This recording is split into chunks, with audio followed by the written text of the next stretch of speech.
A lad named Jack once decided to run away and seek his fortune in the wide world because he was so unhappy at home because of his abusive father.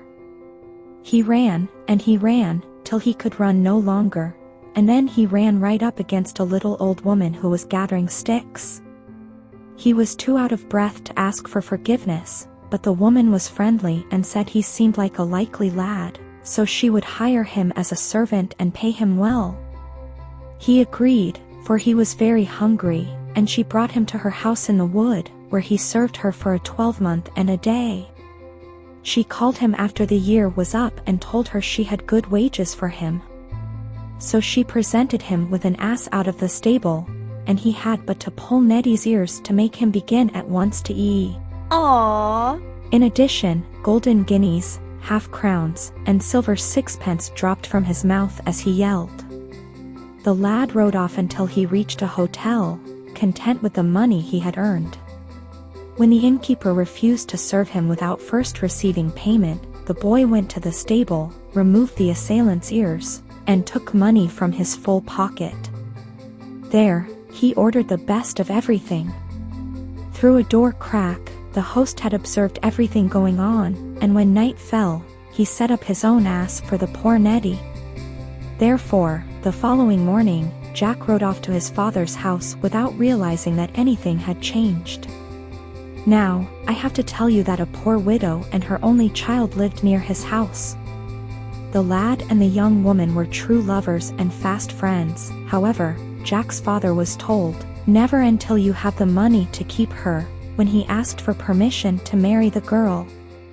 The boy replied, "I have that, father," and as he approached the ass, he removed its long ears. Well, he kept pulling until one of them fell into his hands. However, despite Nettie's hee-hawed and hee-hawed, neither half-crowns nor guineas fell.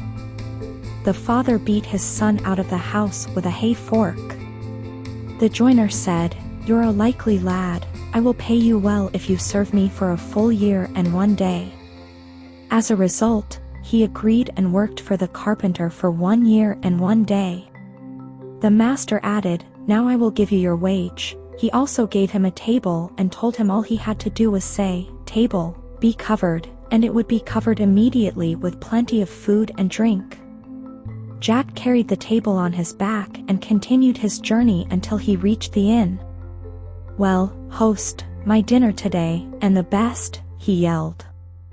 "Very sorry, but there is nothing in the house but ham and eggs." "Ham and eggs for me," exclaimed Jack. "I can do better than that. Come, my table, be covered." Turkey and sausages, roast mutton, potatoes, and greens were all on the table at once. The bartender opened his eyes, but neither he nor he spoke. That night he fetched down from his attic a table very like that of Jack and exchanged the two. The next morning, unaware, Jack strapped the useless table to his back and carried it home. "Now, father, may I marry my lass?" he asked. "Not unless you are able to keep her," the father replied. "Look at this!" exclaimed Jack. "Father, I have a table that does everything I ask of it." The elderly man replied, "Let me see it." The lad requested that it be covered and placed it in the middle of the room. The table remained empty despite all efforts. The father grabbed the warming pan from the wall in a fit of rage and warmed his son's back with it. The boy ran away from the house howling and continued to run until he reached a river and fell in. He was picked out by a man who asked him to help him build a bridge over the river, and how do you believe he carried it out? Why, by crossing with a tree. As a result, Jack climbed to the top of the tree and put his weight on it, causing Jack and the tree's head to fall to the bank further away once the man had rooted the tree down. The man said, "Thank you, and I will now compensate you for your actions." He said this before cutting a branch from the tree into a club with his knife. He exclaimed, "There, take this stick, and when you tell it to up stick and bang him, it will knock down anyone who annoys you." The lad was overjoyed to receive this stick, so he carried it to the inn and shouted, "Up stick and bang him." as soon as the pub owner appeared, was his shout. When he said that, the cudgel flew out of his hand, hitting the old publican on the back, rapping his head, bruising his arms, and tickling his ribs until he fell to the ground, groaning. Still, Jack wouldn't put the stick down until he got the stolen table and ass back from the prostrate man. Then he galloped home on the ass, with the table on his shoulders, and the stick in his hand. He brought his ass into the stable and pulled its ears until he had filled the manger with money after discovering that his father had passed away when he arrived. It was soon known through the town that Jack had returned rolling in wealth, and accordingly, all the girls in the place set their caps at him.